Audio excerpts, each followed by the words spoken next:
Bien, buenas tardes. Hoy es 15 de mayo del 2014. Mi nombre es Miguel José Escobar Jiménez. Yo soy abogado especialista de la Universidad Santiago de Cali. Hoy continúo con un tema trascendental de mucha importancia, de acuerdo a la secuencia que había comenzado en otra conferencia con las diligencias llamadas del combo. Se trata de la audiencia de formulación de imputación. Reitero que estas conferencias virtuales, las cuales están siendo subidas en YouTube para que con el link, el nombre completo mío, puedan ustedes acceder a ella, tienen un fin y es meramente académico, ilustrativo, de una especie de capacitación, comprendiendo que las redes sociales hoy son de mucha utilidad. He comprendido de que ojalá en las universidades públicas y privadas se puedan hacer estos ejercicios para que queden constancia en registros audiovisuales, sobre todo para que los estudiantes puedan acceder a ella a través de su smartphone, sus teléfonos celulares, pues,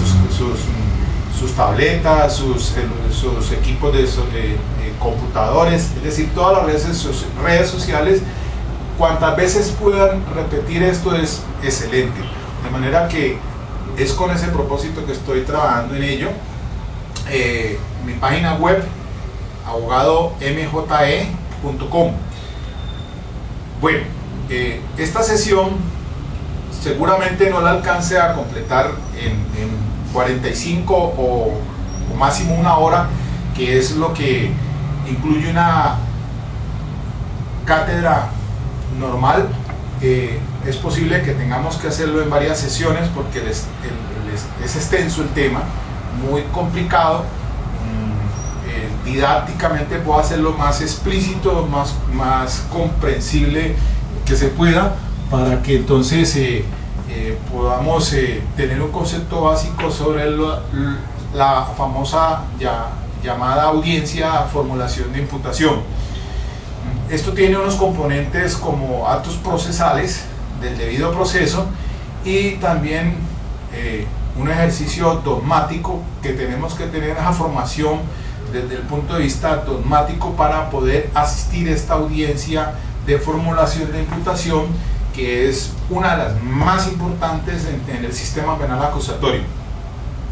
Lo hago y hablo por experiencia propia. Yo fui defensor público en el 2006, tuve el honor de participar al comienzo del sistema penal acusatorio. Actualmente soy abogado litigante, pero he hecho estudios a fin de complementar cada día de acuerdo con las posiciones de la Corte Constitucional y también sobre el tema de la Corte Suprema de Justicia en su sala de casación penal. Bien, comencemos refiriéndonos de que la Ley 906 del 2004 contempla la situación en los artículos 286 y siguientes, de llamada como la diligencia de formulación de imputación. En la legislación anterior, Ley 600 del 2000 y otros estatutos procesales anteriores de carácter penal, pues siempre se manejó el tema específicamente como la diligencia de indagatoria. Era la manera en que se sentaba la persona ante el despacho del funcionario instructor y se le tomaba la diligencia llamada de indagatoria, en la cual él tenía la posibilidad de explicar las circunstancias de tiempo, modo y lugar de acuerdo a los cargos que se le hacían a esa persona. También en la Ley 600 del 2000, pues cuando ya después se iba a resolver la situación jurídica, tenía un plazo y se imponía pues o no la medida de aseguramiento según las circunstancias. No se hacía cuando existía una causal de ausencia de responsabilidad penal, y la norma procesal en la Ley 600 se hablaba de dos indicios que estableciera pues la presunta responsabilidad como autor o partícipe, y con esa era que se imponía la medida de aseguramiento. Los conceptos han ido cambiando, y la ley 906 del 2004 surge una variante de 180 grados respecto a las normas procesales anteriores. Decíamos entonces que a la persona se captura, un ejemplo, en flagrancia, o puede ser a través de un mandamiento escrito de autoridad judicial competente, en este caso un juez de control de garantías, a solicitud del fiscal, y en algunos eventos, dice el artículo 250 constitucional, el fiscal de manera excepcional. Pero por regla general, el juez de control de garantías, a solicitud del fiscal, expide la orden de captura, y en cumplimiento de ella la policía puede hacerla efectiva, presentando a esa persona al fiscal, y el fiscal al juez de control de garantías, para que se den las primeras diligencias de legalización de captura, formulación de imputación, y si se va a solicitar por parte del fiscal, pues también la imposición de una medida de aseguramiento, que va a ser otro tema aparte que vamos a trabajar. Nos vamos a centrar entonces en el tema de la formulación de imputación. Bien, entonces ya hablamos de la legalización de captura, de circunstancias que se dan de entender de acuerdo a la ley adjetiva, y también de acuerdo con la constitución política, de la jurisprudencia constitucional, en la jurisprudencia de las de la sala penal de la Corte Suprema de Justicia. En fin, explicamos bien la situación de la legalización de la captura, y que esa audiencia exclusivamente se centra en ese punto, a determinar cuáles fueron las circunstancias de tiempo, modo y lugar en que se aprehendió a esa persona, y después de que se concluye esa audiencia de legalización, de aprobación o improbación, o de declarársele legal o no por el juez de control de garantías, el paso siguiente es la formulación de imputación. Todo eso ocurre a renglón seguido en una misma audiencia, sino que son prácticamente 3 diligencias en una sola. Por eso se les ha dado el nombre de el combo. Entonces, de acuerdo con el artículo 286 de la ley 906, dice pues que el concepto que se tiene es el siguiente: la formulación de la imputación es el acto a través del cual la Fiscalía General de la Nación comunica a una persona su calidad de imputado en audiencia que se lleva ante el juez de control de garantías. Quiero aquí también un referente jurisprudencial, porque siempre acompaño en mis conferencias tener en cuenta algunas de las disposiciones, ya sean de sentencias de la Corte Constitucional o de la Corte Suprema de Justicia, como un punto de referencia, un punto norte, el cual le enrute en el tema. Aquí en este caso traigo en la colación la sentencia C-209 del 2007 del doctor Manuel José Cepeda Espinosa, y la C-425 del 2008, que esta es del doctor Marco Gerardo Monroy Cabra, y una sentencia de la Corte Suprema de Justicia, Sala Casación Penal, Radicación 34022 del año 2011, magistrado ponente es el doctor Julio Enrique Socha Salamanca. La C-209 del 2007, para ir concretando, establece que en este sistema penal acusatorio, en relación con las víctimas, se permite que pueda entrar a esa audiencia de legalización, de formulación de imputación, las víctimas. Eso es un valor agregado en relación con el sistema acusatorio de la ley 906, que permite entonces ya la Corte Constitucional. Ha habido varios pronunciamientos en relación con el papel de la víctima, y de cómo su representación se permite en este sistema a inicio de las primeras diligencias, en este caso la formulación de imputación. Y la C-425 del 2008, pues esa declaró inexequible unos apartes del artículo 289, que ahora vamos a entrar a comentar. Y la Corte Suprema de Justicia dice en el radicado 34022 que la formulación de imputación y la acusación constituyen actos procesales a los que el legislador le asigna el cumplimiento de unos determinados requisitos sustanciales que aseguran el debido proceso. Entonces, vamos a ir especificando paso a paso el acto de la formulación de imputación. Dice el artículo 287 que el fiscal hará la imputación fáctica cuando de los elementos materiales probatorios, de la evidencia física y de los informes legalmente obtenidos se pueda inferir razonablemente que el imputado es autor o partícipe del delito que se investiga. De ser procedente, en los términos de este código, el fiscal podrá solicitar ante el juez de control de garantías la imposición de medida de aseguramiento que corresponda. Este tema lo tratamos en un conversatorio que está haciendo el Tribunal Superior de Cali. El jueves pasado se hizo, eso va de 5 a 7 de la noche, y pude participar en esa conferencia a cargo de una distinguida magistrada, y hacíamos ciertas observaciones. Pues al fin de cuentas es un conversatorio, y el tema que se estaba trabajando ese día es precisamente el de la formulación de imputación. Se han ordenado una serie de conversatorios muy importantes que llevan esa secuencia. Ya se había tratado el tema de la legalización de la captura, ahora la formulación de imputación, y posiblemente posteriormente venga la medida de aseguramiento. Pero básicamente pues vamos a revisar aspectos importantes de tipo procedimental y de dogmática también jurídica, los cuales esos conocimientos debe tener un abogado defensor bien estructurado, y por supuesto el fiscal, que es el que va a presentar la solicitud de imposición, de formulación de imputación. Ese es un acto procesal para ir clarificando, el cual solamente tiene como un fin, que es el de comunicar, es decir, hacerle entenderle, hacerle comunicación, hacerle dar a conocer, dar a entender a ese imputado que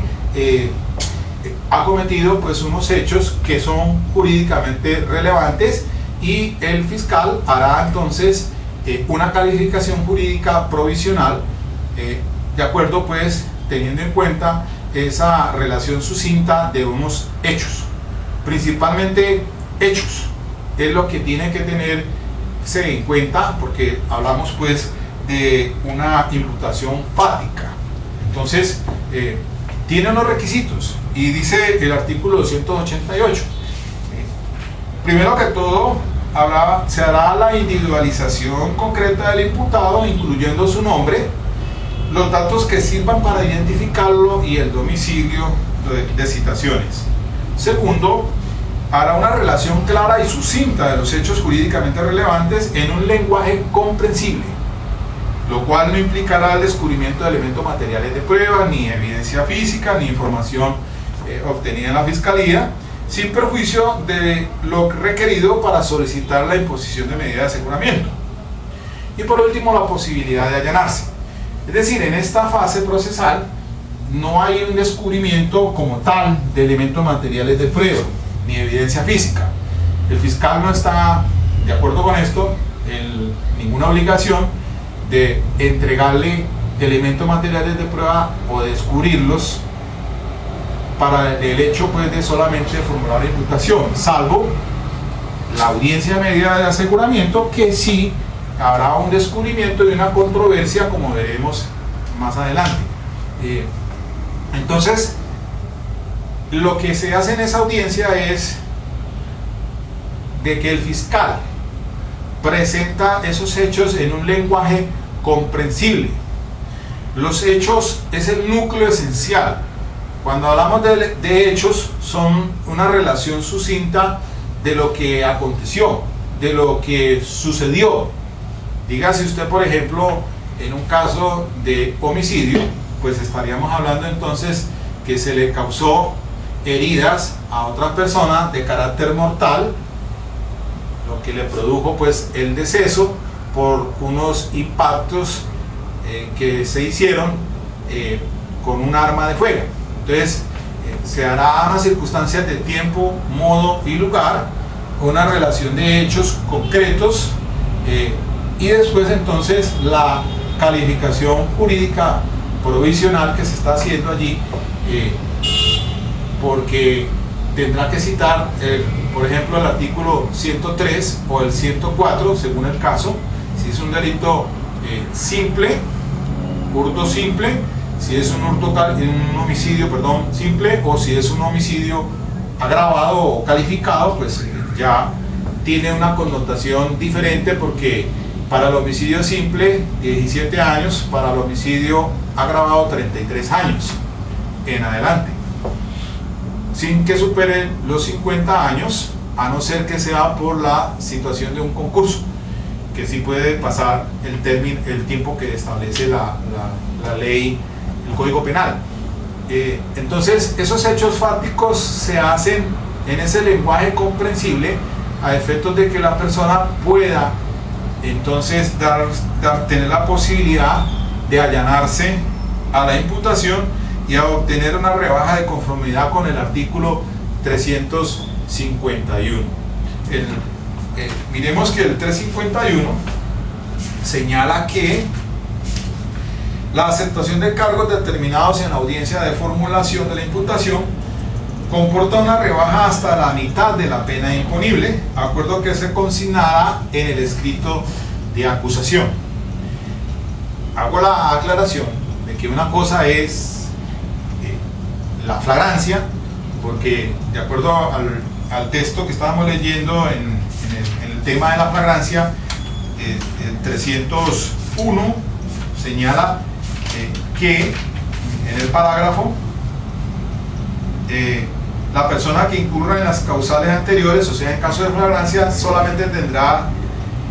una cuarta del beneficio de que trata el artículo 351, y la Corte Suprema dice que esa cuarta parte se refiere entonces a la cuarta parte del 50 en esa audiencia de formulación de imputación, y también a la cuarta parte se referirá a los demás estados procesales si se va avanzando hacia el juicio. Entonces en cada estadio procesal de la rebaja que establece la ley, tendrá es una cuarta sobre ese monto de rebaja. Pero fundamentalmente entonces en la formulación de imputación, si es en caso de flagrancia de delito, pues entonces se puede acceder solamente a la cuarta parte del 50. Así, por ejemplo, en el delito de porte ilegal de armas, del artículo 365 del Código Penal, que está 9 años mínimos, alrededor va quedando la imposición de la pena. Si acepta los cargos, serán entonces de una cuarta parte de la mitad, del 50%. Eso más o menos equivale a que la persona, si acepta los cargos en esa diligencia de formulación de imputación, saldrá condenada entonces a 7 años y 8 meses alrededor, más o menos, para el porte ilegal de armas, y así sucesivamente entonces según el tipo penal por el cual se le está imputando respecto a los hechos que haya cometido. Ahora, eso tiene unos presupuestos que hay que cumplir de carácter sustancial y procesal, porque de no hacerse entonces pueden quebrantar derechos fundamentales, de tal manera que es importante que el juez de control de garantías, de acuerdo a ese rol que tiene en esa audiencia, que es la de vigilar que se dé el cumplimiento de los derechos fundamentales, de observar que la persona haga un asentimiento respecto de algo que no ha entendido o que no lo ha captado, no lo ha comprendido, se podría estar generando una violación de derechos fundamentales. Hay que tener presente que si se aceptan esos cargos, de hecho no admite una posibilidad de retractación, a no ser, claro está, que se violen sus derechos fundamentales. Por eso es que el juez de control de garantías en esta audiencia particularmente tiene que hacer el examen de contenido de cara al artículo 8,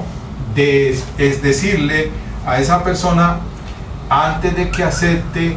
o no los acepte, decirle que si pudo comprender, si ha entendido, si ha estado debidamente asesorado por su abogado, porque de lo contrario pues debe suspenderse por un tiempo limitado para que entre en conversaciones con el defensor, para que le haga entender o comprender mejor de a qué es que está expuesto esa persona de aceptar esos cargos en esa diligencia pristina o a inicio que se está comenzando apenas, porque como no admite ninguna retractación, tal como lo establece pues la norma en el artículo, dice pues dice acá en el artículo 286 y siguiente, bueno, no admite entonces ninguna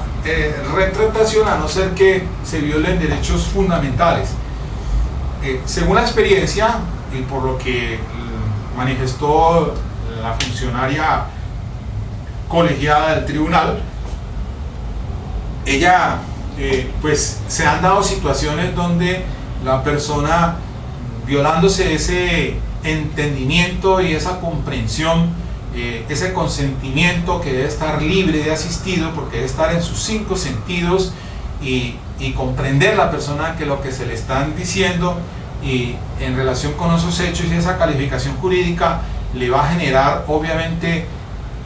o se le va a dictar una sentencia declarándolo responsable judicialmente y está renunciando a todos sus derechos, especialmente al que tenga un juicio justo. Y allí es donde pues yo hago una crítica sustancial, porque particularmente no aconsejo que se acepten los cargos en esa diligencia, toda vez que si el juez de control de garantías, de acuerdo a lo que le pide el fiscal, y el fiscal lo hará, como dicen, por una inferencia razonable, me parece a mí a priori muy arriesgado el que una persona acepte cargos allí. ¿Por qué no mejor permitir que posteriormente se pueda usted acercar ante otro fiscal, porque no es ese fiscal de la URI que le va a resolver en ese momento, porque el fiscal de la unidad de reacción inmediata pues va a esa diligencia nomás y ahí pierde cualquier conexión después con el caso, porque se lo tiene que enviar si acepta los cargos se lo envían al juez de conocimiento para que dicte la sentencia. Si no acepta los cargos, entonces él pierde competencia, se lo pasan a otro funcionario y ese funcionario, con él es que es mejor entrar en conversaciones a fin de obtener algún otro tipo de rebaja, porque el 351 dice, y aquí hay una variante, porque si el 351 dice que se admite el 50% de rebaja, teniendo en cuenta pues el catálogo de algunos delitos que no lo permiten, como por ejemplo los delitos sexuales, pues habría que mirar a ver cómo se maneja una negociación, un preacuerdo posteriormente con ese fiscal, obteniendo pues un mejor beneficio. De todas maneras, pues en flagrancia de delito, pues dicen que es la cuarta parte. Ahora, puede ser que no haya sido en flagrancia de delito, entonces pueda tener derecho al 50% por no ser un asunto de flagrancia de delito, porque pues, el 301 ya vemos, dice en el parágrafo pues que solamente se le dará la cuarta de ese 50, pero si no ha sido cogido en flagrancia de delito, sino que lo ha citado el fiscal, un ejemplo, o ha ordenado la captura, entonces le puedan darle a conocer sus derechos, y entonces podríamos decir que tiene vigente, de acuerdo al delito, un 50%. Entonces, ahora, es muy prematuro. Pues hay una consecución procesal de actos encaminados hacia el conocimiento, lo que era conocido como certeza, para que el juez dicte una sentencia de responsabilidad. Hay un principio tanto constitucional, legal y en todos los tratados internacionales, que es la presunción de inocencia. Esa presunción de inocencia y el debido proceso de que alude el artículo 29 supra o constitucional colombiano establece pues que esa persona se presume inocente hasta que no sea declarado responsable judicialmente. La presunción de inocencia lo asiste en toda la instancia procesal, y conocemos nosotros no solamente el principio del indubio pro reo, el principio del pro libertatis, el principio de presunción de inocencia, que son dos componentes diferentes, teniendo en cuenta pues que la carga de la prueba procesal le corresponde al fiscal, y que la defensa solamente puede generar al menos una duda para que salga absuelto. Entonces le garantizan su presunción de inocencia hasta que no le demuestren lo contrario, pero va en forma ascendente. Tenemos nosotros esa inferencia razonable en estas primeras diligencias. Hablamos de probabilidad cuando se presenta el escrito de acusación, en el que el fiscal puede afirmar con probabilidad de verdad, como dice el 336, de que esa persona es responsable, es el autor o partícipe de un delito. Y finalmente, cuando llegue a la instancia del juicio oral, más allá de toda consideración, pues podemos decir nosotros que procesalmente salga vencido el juicio, porque el fiscal, con su teoría del caso y con su carga procesal que le corresponde, le lleva el conocimiento al juez, más allá de toda duda razonable, de que esa persona es autora de esos hechos jurídicamente relevantes que se le imputan. Ahora, hay que tener en cuenta aquí que para esa formulación de imputación hay que contar con la plena identificación. Eso es un asunto que a veces no le prestamos mucha atención. Mire que el sistema procesal tiene algo muy importante, y son los artículos 128 y 3 y 251 de la 906, y el 128 dice que en materia pues de la identificación e individualización, la Fiscalía General de la Nación está obligada, es un imperativo, a verificar la correcta identificación o individualización del imputado a fin de prevenir errores judiciales. ¿Cuántas veces no hemos tenido condenas con homónimos? No hemos tenido condenadas a personas injustamente por una equivocación, un error que le cuesta al Estado. El caso más sonado fue este señor que falleció ahora, después de que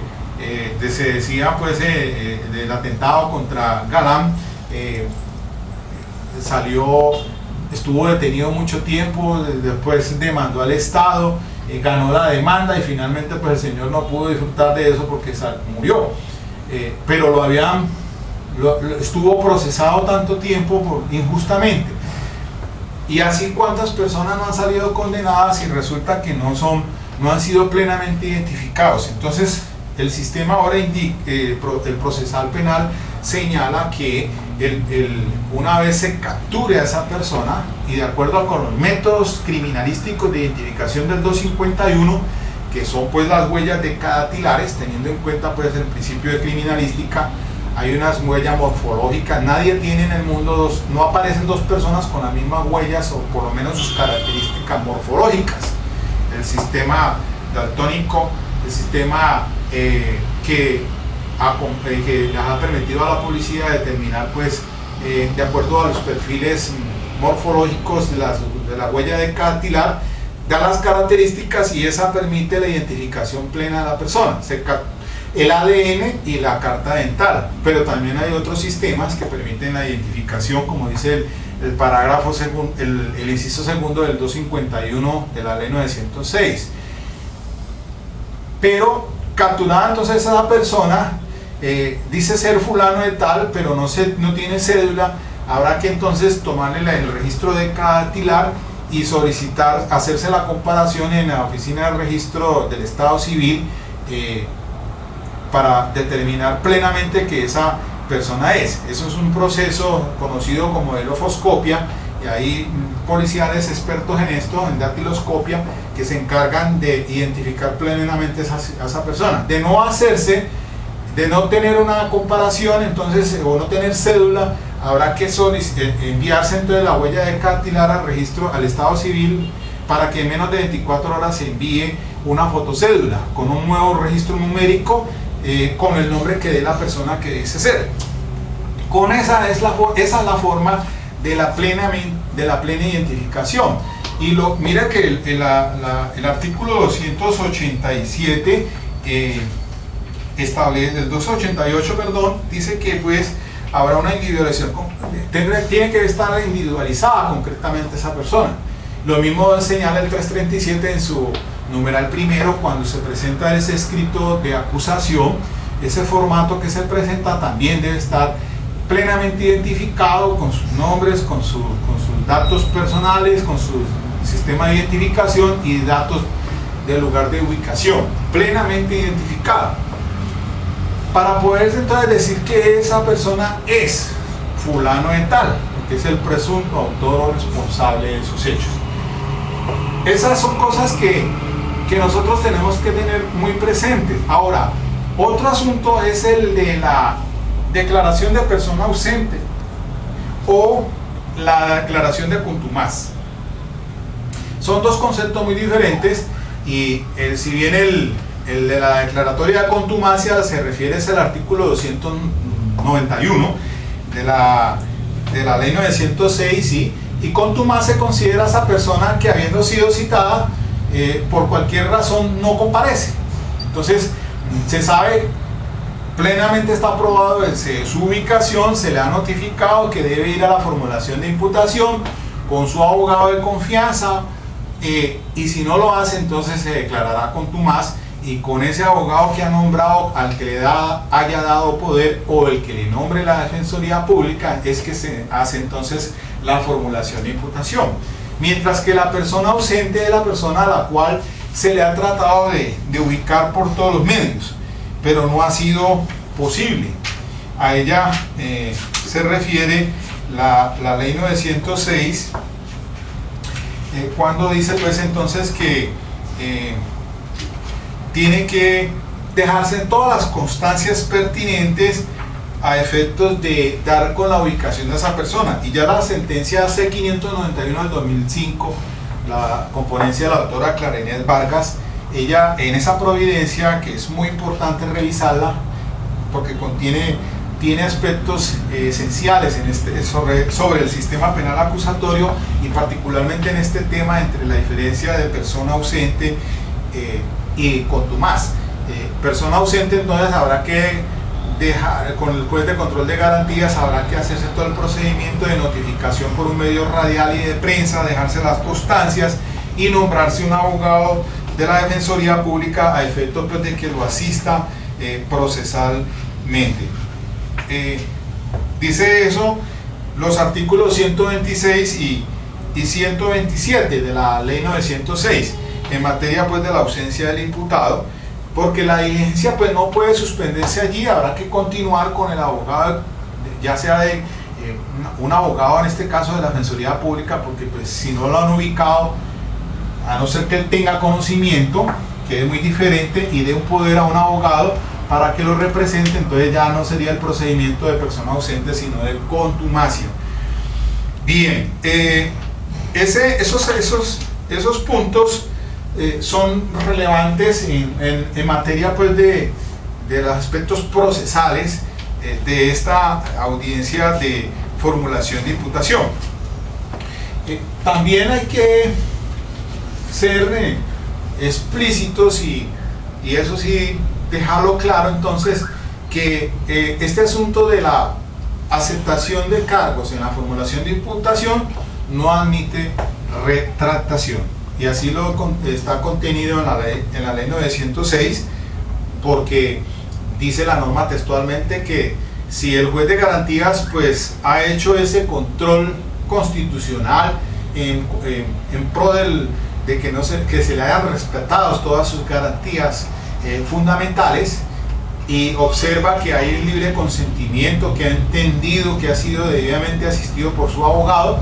pues no cabrá entonces después apelar a una violación de un derecho fundamental, a no ser, claro está, que de pronto pues, haya que retrotraer la actuación, y el tribunal así lo ha manifestado en algunas ocasiones donde se ha violado ese derecho fundamentales. Entonces se declara o se invalida todo desde la formulación de imputación para que se rehaga, pero eso es algo sui generis, no es la excepción, no es lo que no suele ocurrir normalmente. Después de que entonces ya se haya hecho la aceptación de cargos teniendo en cuenta esos hechos fácticos jurídicamente relevantes y esa calificación jurídica provisional, pues el paso siguiente es que el fiscal envía al juez de conocimiento para que se dicte la respectiva sentencia condenatoria. En esos eventos hay otra cuestión muy importante, y es que cuando acepta los cargos se deja a discreción del juez de conocimiento para que se mueva dentro de los parámetros para imponer la sentencia condenatoria. Es decir, el juez se ubicará en el primer cuarto, el segundo cuarto, el tercer cuarto, de acuerdo que eso no lo dejan a discreción del juez. Entonces, estas diligencias, según mi experiencia, pues pasa que el juez entonces se va a mover en esos parámetros, no así cuando se hace firmar un preacuerdo con el fiscal donde, excúseme la expresión, se amarra tanto el tipo penal y la pena. Ahí ya entonces le queda al juez es aprobarlo o improbarlo. El juez de conocimiento que posteriormente tiene que dictar la sentencia cuando se hace un preacuerdo ya posterior a estas primeras diligencias, sino cuando se va ante el fiscal que tenga el radicado o la carpeta, y entonces se entre en negociaciones con el fiscal para que el juez de conocimiento entonces dicte la sentencia. Él no se podrá salir de esos parámetros que se han negociado entre el fiscal y el abogado defensor, a no ser que obviamente afecte la justicia material, pues no lo aprobará el juez de conocimiento, teniendo en cuenta pues que está también para ejercer esos control de unos derechos fundamentales, especialmente las garantías que le asisten a las víctimas. Allí también se conoce la sentencia, aparte de esta 209 del 2007, otras en las que permite que el representante de las víctimas pueda también tomar resolución frente a eventos procesales como la medida de aseguramiento, de la audiencia de acusación, de la audiencia preparatoria, en el juicio oral, en la preclusión, todo en orden a que se dé cumplimiento a ese punto, a esos principios que garantizan de que las víctimas tienen derecho no solamente a descubrir la verdad, sino también a la reparación y que se les restablezcan sus derechos.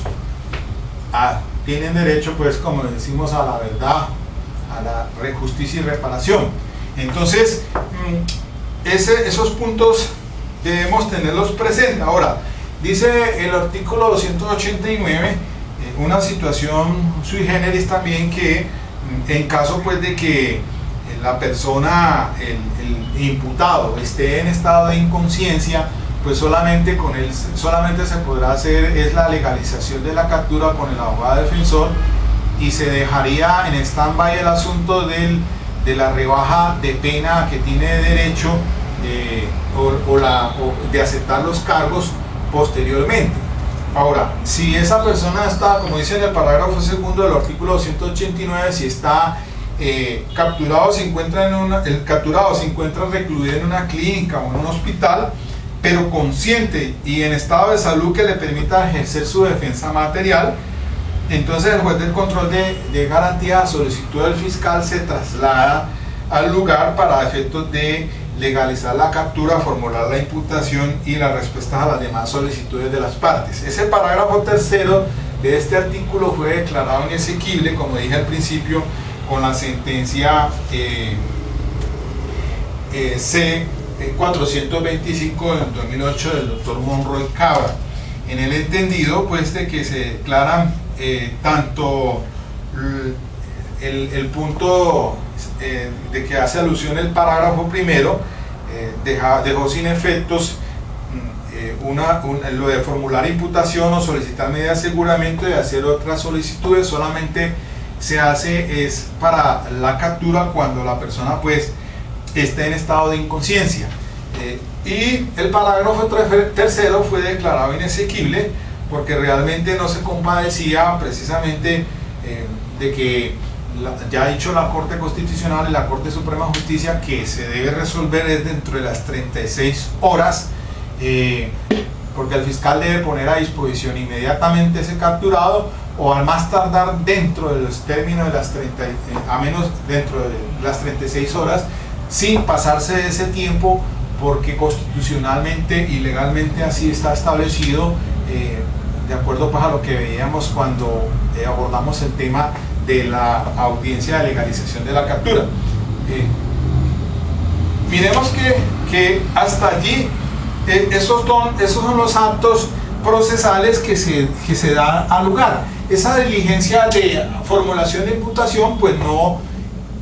es apelable, eso no tiene ningún recurso, solamente es un acto de comunicación.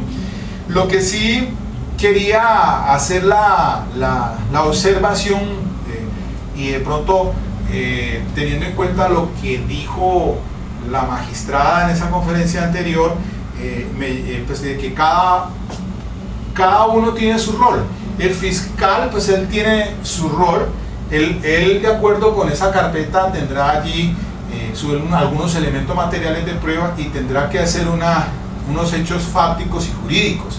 El defensor por su parte también cumple con su papel, pues obviamente que ante estas diligencias de formulación de imputación, pues lo que se busca es que esos hechos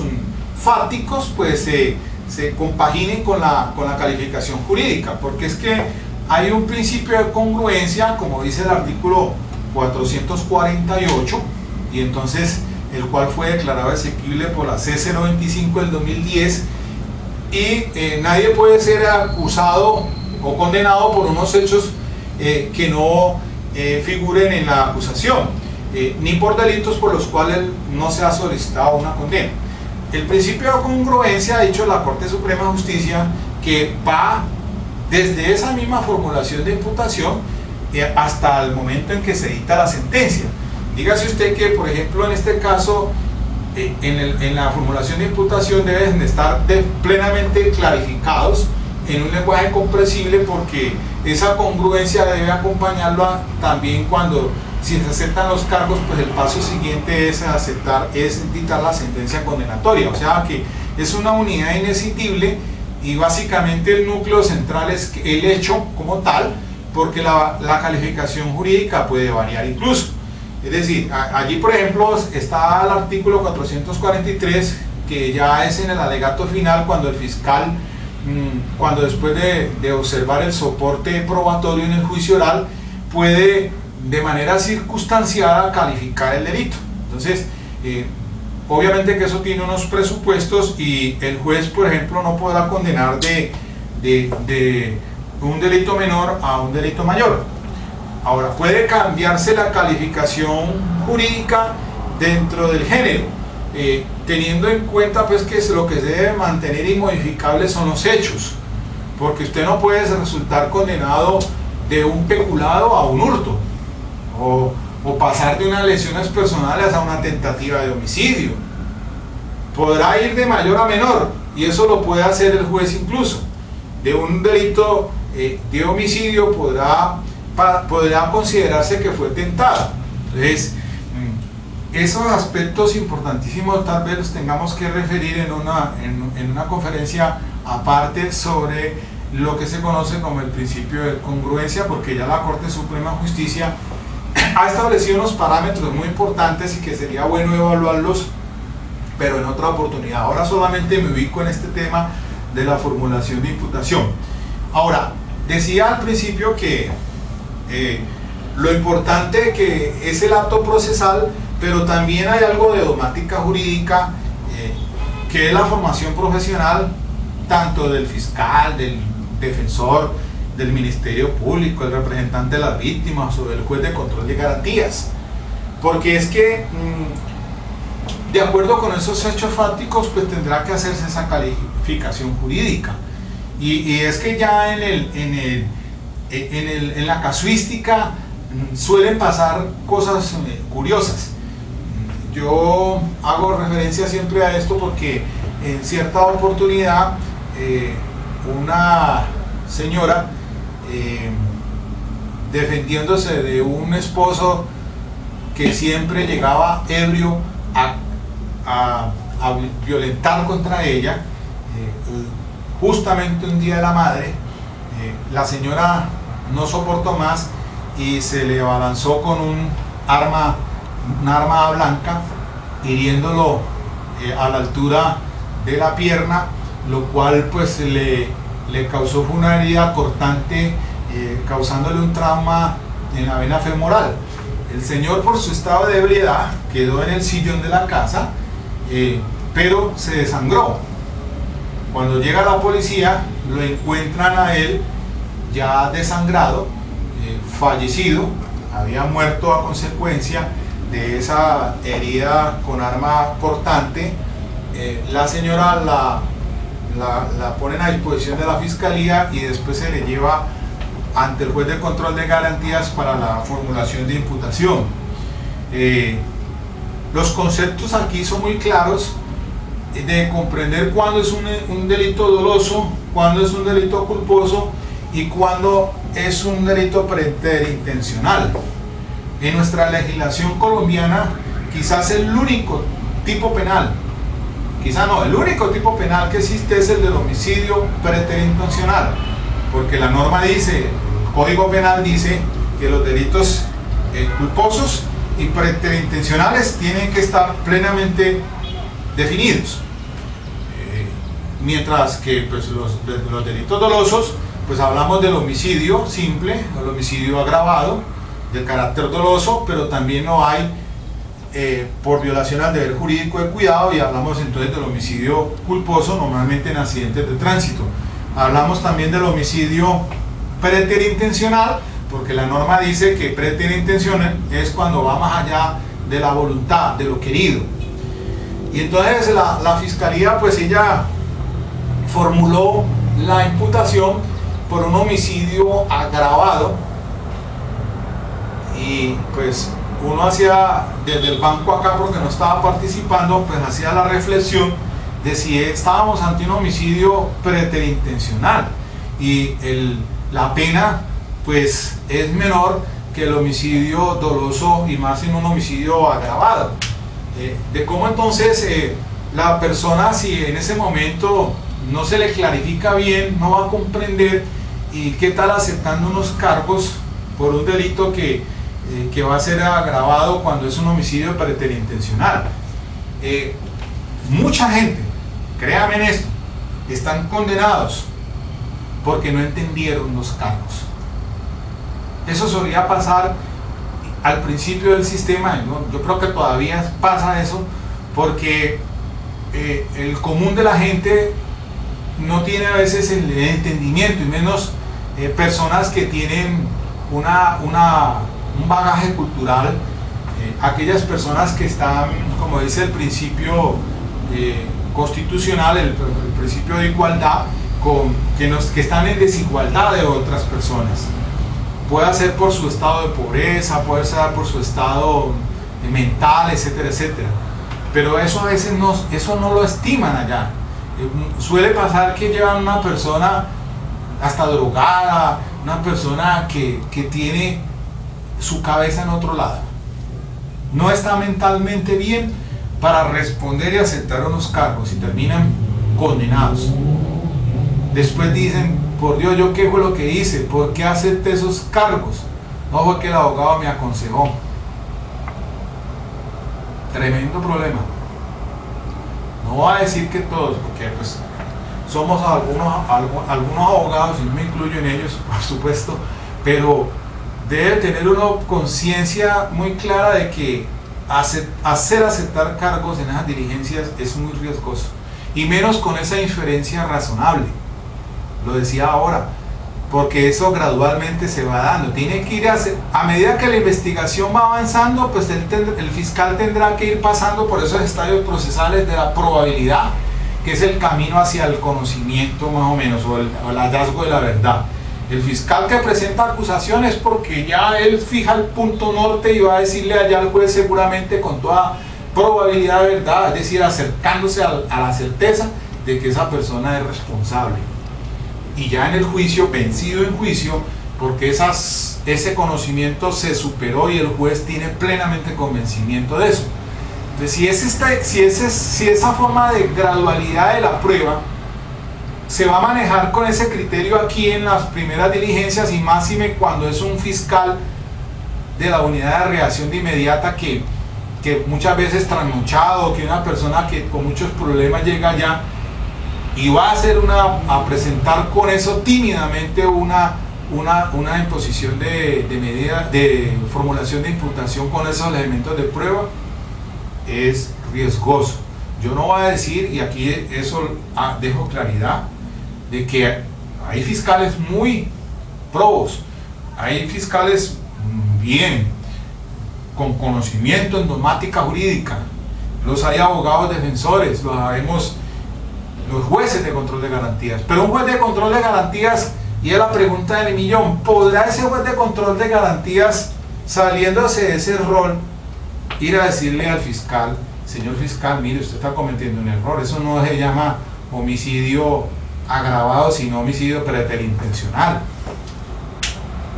Ya se ha dicho la Corte Constitucional, la Corte Suprema de Justicia, cada uno asume sus responsabilidades, porque la Constitución establece que todos somos responsables ante la Constitución y la ley, y los funcionarios también son responsables por lo mismo, y también por omisión y extralimitación de sus funciones.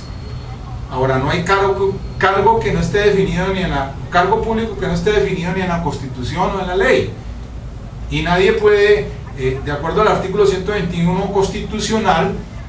no puede salirse del ejercicio del cargo público de acuerdo como está establecido en la Constitución o en la ley. Esos errores judiciales, pues después se pueden revertir en contra del funcionario, y aquí hay que tener claridad de eso, que muchas veces de esos errores judiciales es que los abogados defensores pues sacamos el mejor partido, así que decirlo. Entonces por eso es que la casuística es muy importante, y se daban situaciones muy particulares en esas audiencias ante el juez de control de garantías del COM.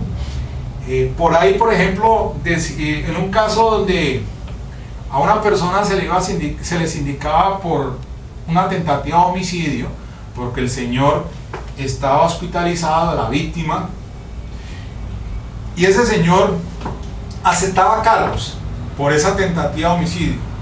A los 5 días se moría la víctima. Y entonces, ¿qué pasa allí?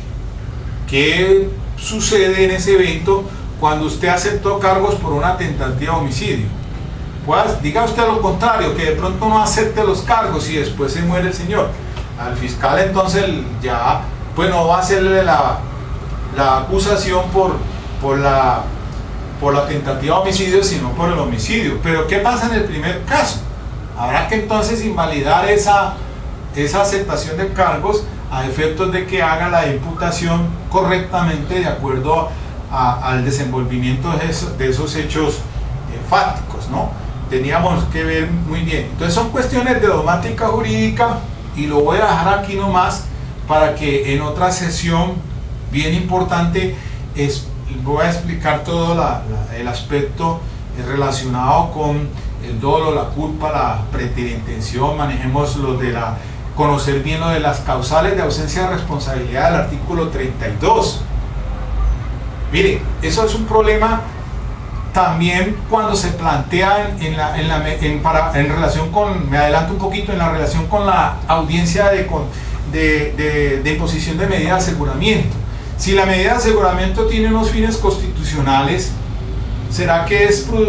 plausible hablar en relación con causales de ausencia de responsabilidad? Ahí retomo yo el asunto del doctor Pavón, ilustre tratadista, y cuando hablamos de toda la estructura típica, antijurídica y culpable, hay que transitar por todos esos estadios procesales, porque frente a una imputación jurídica no solamente el fiscal va a decir es que los hechos está el delito, sino que hay que también examinar si es antijurídico,